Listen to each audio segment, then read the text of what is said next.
Madame, Monsieur, bonsoir. La Côte d'Ivoire se prépare à accueillir la deuxième Coupe d'Afrique des Nations de son histoire. Un événement à partir duquel le pays entend capitaliser et consolider son statut de puissance économique régionale. La Côte d'Ivoire sera sous les feux de la rampe pour le monde entier, avec bien entendu les médias du monde entier et d'importants afflux de touristes, de sportifs, d'hommes d'affaires, d'acteurs culturels, etc. C'est l'heure des derniers ajustements et des ultimes coups de peinture, coups de balai. Coup de balai, la canne de l'hospitalité est bien évidemment couplée avec la canne de la propreté. Au cœur du système de salubrité en Côte d'Ivoire, l'ANAGED, qui est donc l'Agence nationale de gestion des déchets en Côte d'Ivoire. C'est l'occasion pour ce numéro de votre magazine Ça fait l'actualité de parler de la nouvelle politique de gestion des déchets en Côte d'Ivoire et parler également du dispositif, un dispositif particulier déployé pour le contexte exceptionnel de la canne en Côte d'Ivoire. Et ça fait l'actualité.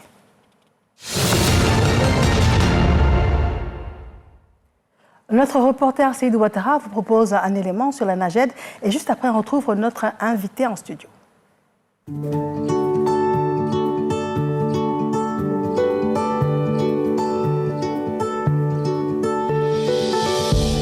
L'Agence nationale de gestion des déchets de Côte d'Ivoire, ANAGED, est l'autorité de régulation et de la filière des déchets en Côte d'Ivoire.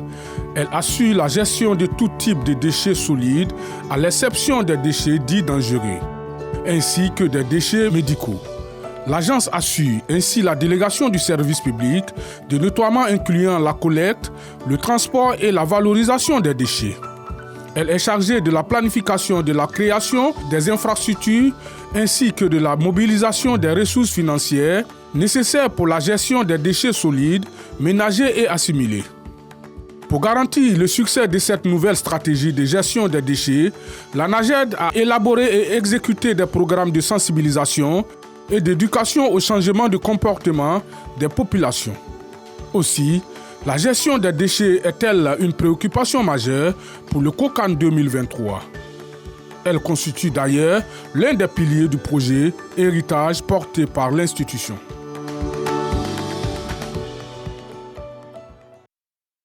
En studio, nous recevons notre invitée, Madame Sarah Tene Ouattara. Madame, bonsoir. Bonsoir, Mariam. Vous êtes directeur général de l'ANAGED, qui est donc l'Agence nationale de gestion des déchets.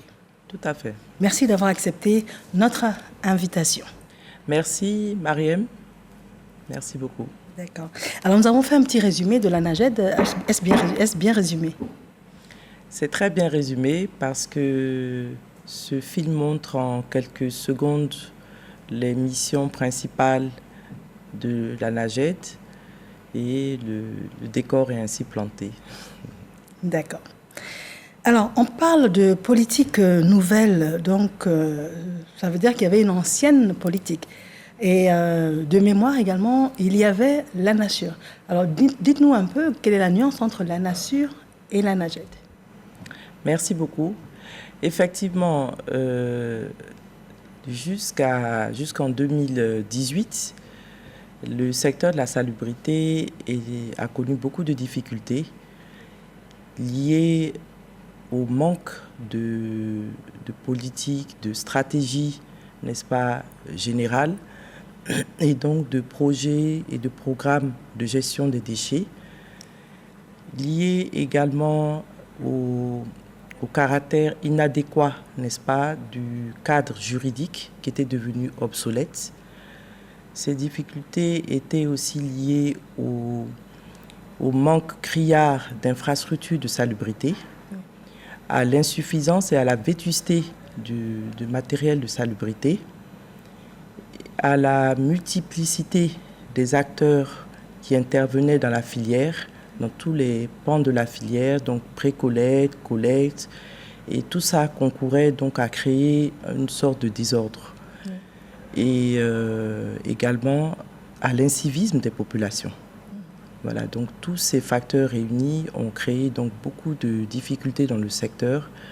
Et donc c'est pour pallier cela que le gouvernement de la République de Côte d'Ivoire, sous la houlette du président de la République, son Excellence M. Alassane Ouattara, a donc décidé d'entreprendre des réformes structurantes de ce secteur afin qu'il puisse jouer pleinement sa partition, à la fois en tant que pilier au niveau de la problématique donc des changements climatiques et dans l'amélioration du cadre de vie des populations.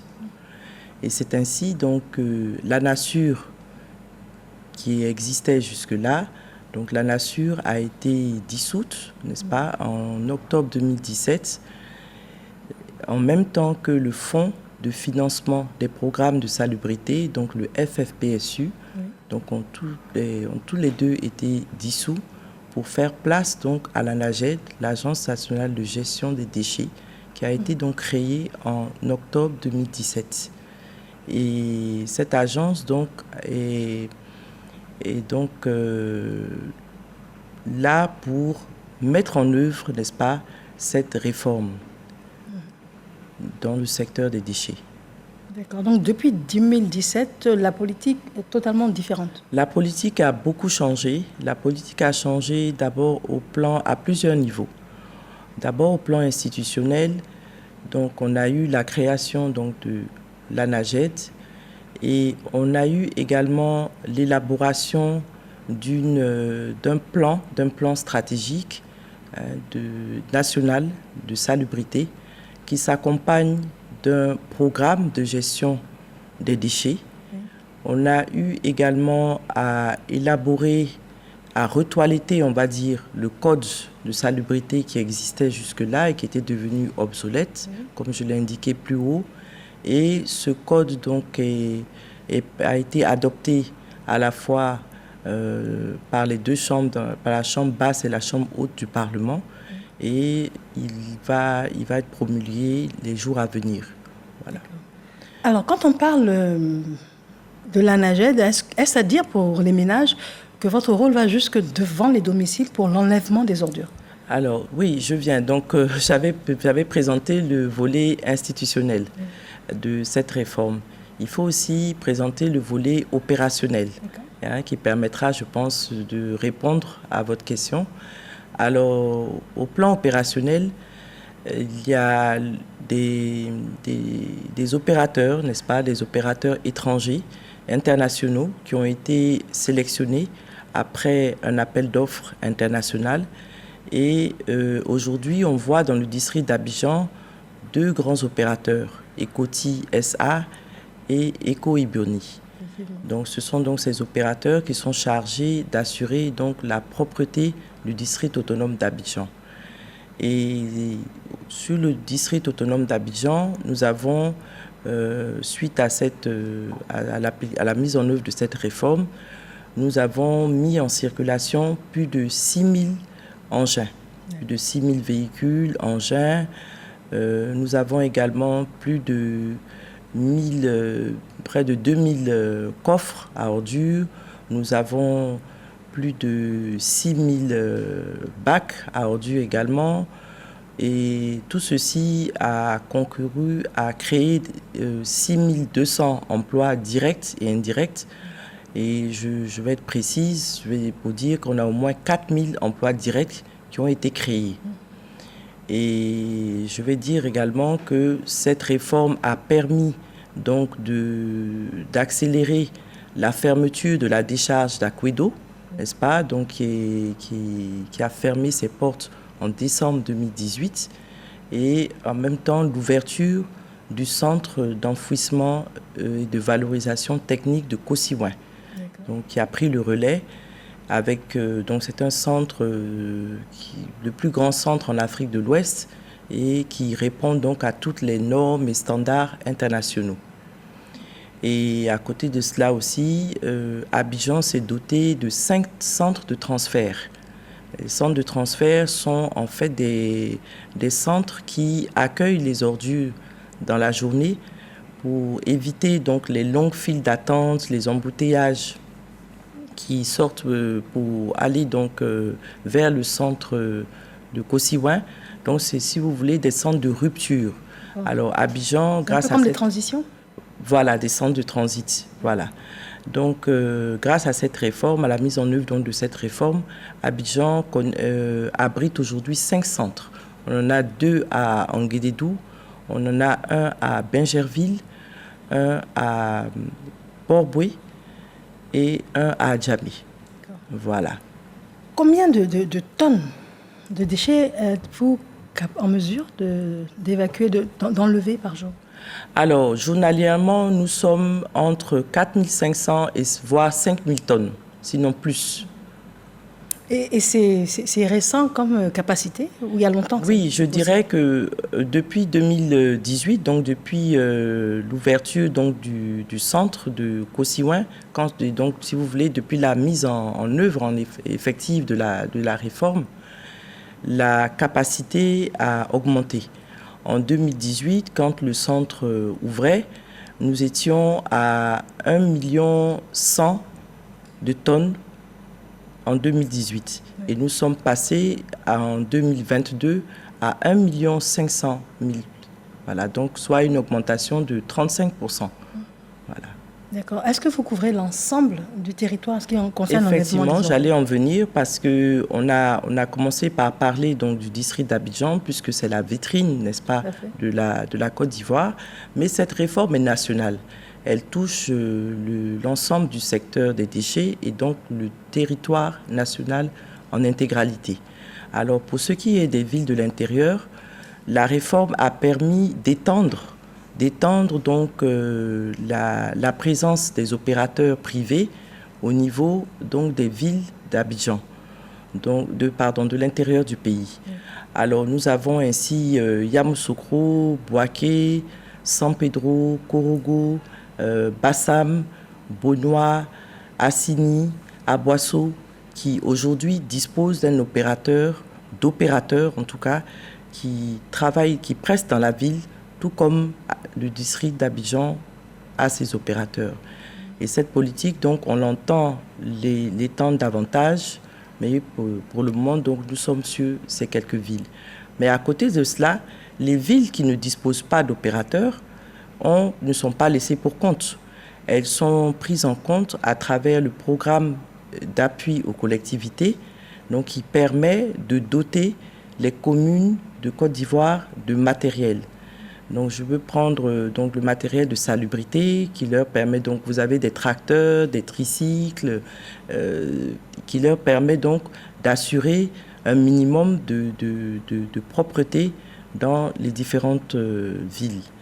Et nous avons également nos agents qui sont donc dans les délégations régionales qui vont dans ces communes qui ne disposent pas d'opérateurs pour les appuyer de manière technique à la mise en place des comités locaux de salubrité. Voilà. Et à côté de cela aussi, nous sommes en train de finaliser des études de faisabilité technique pour à la fois qui permettront donc de moderniser donc les infrastructures de salubrité à l'intérieur du pays, mais surtout d'installer donc un système de gestion des déchets intercommunal. Et dans ce cadre-là, nous avons les villes de Daloa, Gonaté, Bonon, Boisflé qui sont concernées. D'un autre côté, nous avons également, l'intercommunalité prend en compte également les villes de Toumodi, Yamoussoukro, Djebonoa, Thiébissou, Bouaké.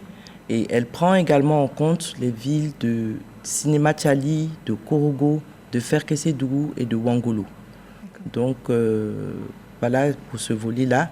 Et maintenant, pour les autres villes qui ne font pas partie de l'intercommunalité, elles vont disposer de décharges améliorées. Donc, des décharges qui répondent quand même à un certain nombre de standards internationaux. Voilà. Alors, on a bien compris que c'est très complexe et très bien organisé, structuré. Est-ce que le consommateur final paye pour enlever les ordures? Alors, le consommateur final paye indirectement. Il paye indirectement sur la facture d'électricité parce que vous verrez que sur toutes les factures de CIE il y a un prélèvement donc, qui est dédié à la salubrité, même si ce prélèvement reste minime par rapport donc, à tous les coûts qu'engendre ce secteur, mais il y a quand même une contribution effectivement des ménages. Voilà. Alors, quand les ménages sont obligés de s'organiser par quartier pour faire enlever les ordures, est-ce que c'est normal? Alors, en réalité, c'est une habitude qui s'est installée. Vous savez, les habitudes ont la dent dure. Alors, c'est une habitude qui s'est installée depuis très longtemps, depuis le moment où, justement, ce secteur n'était pas géré de manière cohérente, de manière ordonnée, on va dire. Alors, vous avez des jeunes donc, qui ont pris sur eux de sillonner donc, les domiciles pour demander pour débarrasser donc, les familles de leurs déchets. Mais il se trouve qu'une fois que cela a été fait, les déchets ne se retrouvaient partout, sauf en décharge. Ils s'en débarrassaient dans des talwegs, où vous voulez, mais sauf dans des décharges. C'est pour tout ça que la réforme est venue donc, mettre de l'ordre un peu dans ce secteur. Mais nous sommes en train de travailler pour essayer donc, de diminuer fortement donc, la part de ces jeunes. Parce qu'effectivement, la question s'était posée quand nous étions en train d'élaborer donc, cette réforme, de savoir si nous maintenions ces jeunes qui font du porte-à-porte, ou bien qu'est-ce qu'on faisait d'eux. Et on a décidé quand même parce que quelque part, ça leur procure des revenus, pas parce qu'ils ne le font pas gratuitement.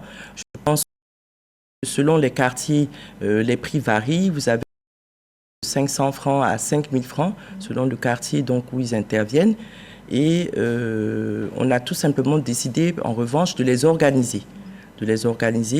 Donc aujourd'hui, ils collectent certes devant les domiciles, ils continuent, mais ils ne vont pas jeter comme par le passé dans des talwegs.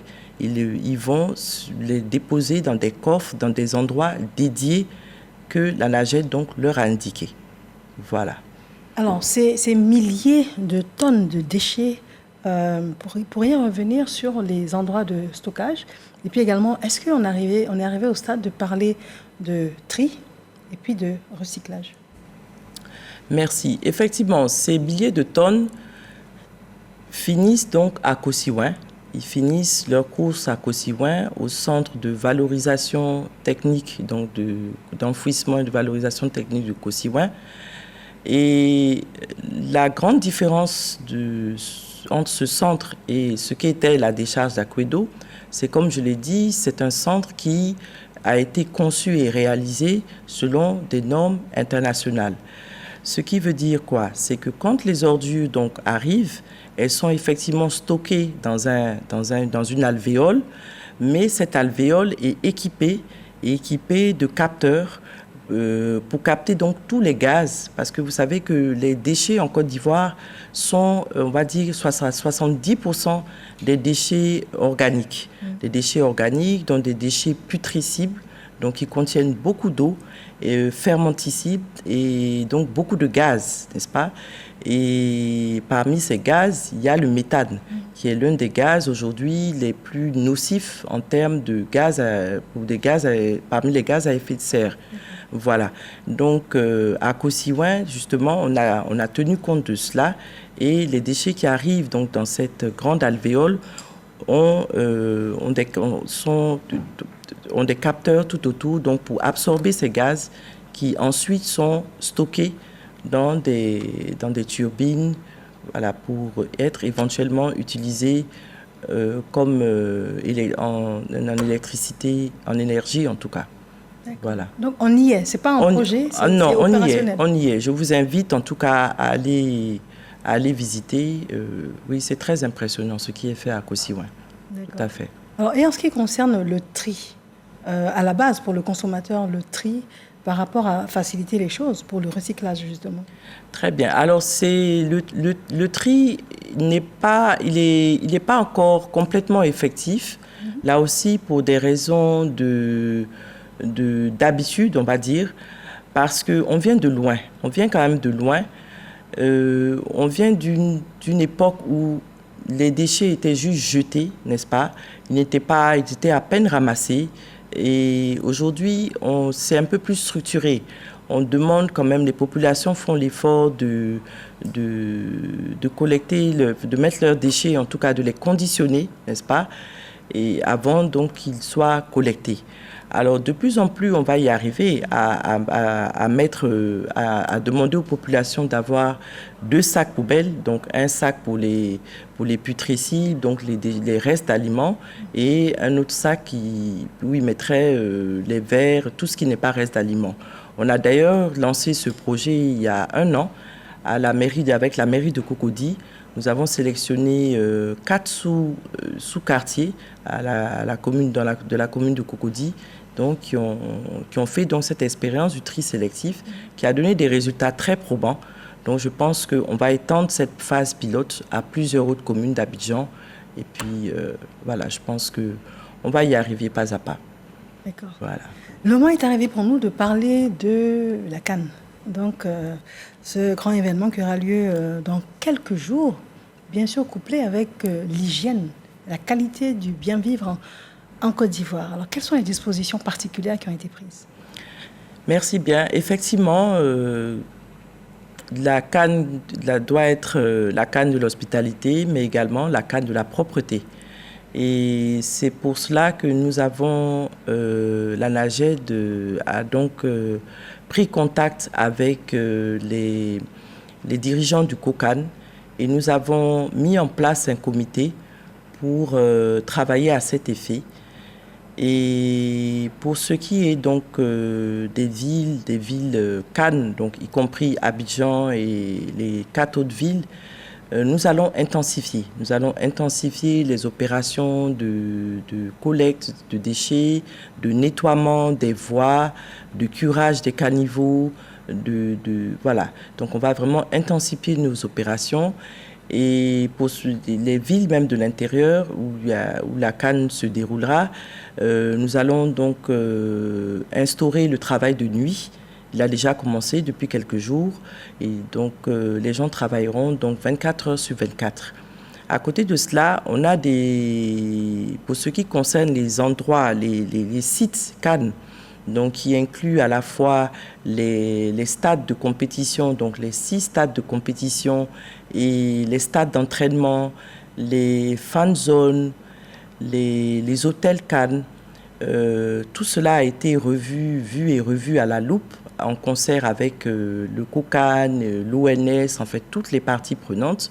Et il a été convenu, donc selon le cahier de charge de la CAF, que l'ANAGED n'interviendrait qu'en dehors donc de l'enceinte des stades, parce que l'enceinte des stades, donc pour des raisons de sécurité, est laissée uniquement aux soins de la CAF. Autrement dit, donc l'ANAGED sera présente tout autour des stades, n'est-ce pas, avec des urinoirs, avec des endroits pour se laver les mains. Vraiment, tout un dispositif sera mis en place. À côté de cela, il faut indiquer que la CAF a mis cette fois-ci, cette année, l'accent sur le tri des déchets. Oui. Le tri des déchets, la valorisation des déchets. Et donc, les déchets qui vont être ramassés au niveau des stades vont être valorisés et le projet d'ailleurs est de les transformer en goodies qui est à l'effigie donc de la mascotte de la CAN. Voilà. Et nous avons une autre initiative également qui est avec toujours le COCAN d'associer les équipes de volontaires. Donc on en a identifié 700 volontaires donc, qui vont intervenir de façon simultanée dans les 6 stades de compétition, de sorte qu'après chaque match, ils puissent donc ramasser avec des pinces et qui seront équipés de pinces, de sacs poubelles identifiables pour donc ramasser tous les déchets légers, donc papier, Kleenex, bouteilles, voilà, qui feront donc l'objet ensuite de recyclage, comme je l'ai expliqué tout à l'heure. On voit que vous êtes fin prêt, donc ça veut dire que c'est vraiment la canne de l'hospitalité et de la canne de la propreté. Tout à fait. D'accord. Est-ce que tout démarre au début de la compétition ou bien dès maintenant, les équipes ont déjà commencé? Les équipes ont déjà commencé. Elles sont déjà à pied d'œuvre depuis quelques semaines et ça va aller en s'intensifiant. Plus nous approchons du jour J, plus évidemment le déploiement va s'accentuer. Donc on a une organisation avant, pendant et après Cannes. Voilà. Très bien, nous sommes déjà au terme de notre entretien. Si vous aviez un appel à lancer, parce qu'il faut absolument la contribution des populations également, ce serait lequel, madame? Eh bien, l'appel que je lancerai à toutes les populations vivant en Côte d'Ivoire, c'est que cette canne que nous allons accueillir dans quelques jours soit la plus belle canne, comme le souhaite le président de la République. Et je pense que tous les moyens ont été, en tout cas, mis à disposition pour qu'il en soit ainsi. Et je souhaite donc que les populations aussi jouent leur rôle, leur part, en maintenant les édifices, la ville très propre. Que ce soit également une canne de la propreté au sens propre du terme. Voilà, je dirais ça comme ça. Je vous remercie infiniment. Merci beaucoup, Marie. Je vous rappelle, Madame Sarah Ouattara, vous êtes directeur général de l'ANAGED, qui est donc l'Agence nationale de gestion des déchets. Et nous parlons de la nouvelle politique de gestion des déchets en Côte d'Ivoire, l'ANAGED, et puis cette canne de l'hospitalité, canne de la propreté et de la salubrité. Madame, Monsieur, bonsoir. Merci de nous avoir suivis.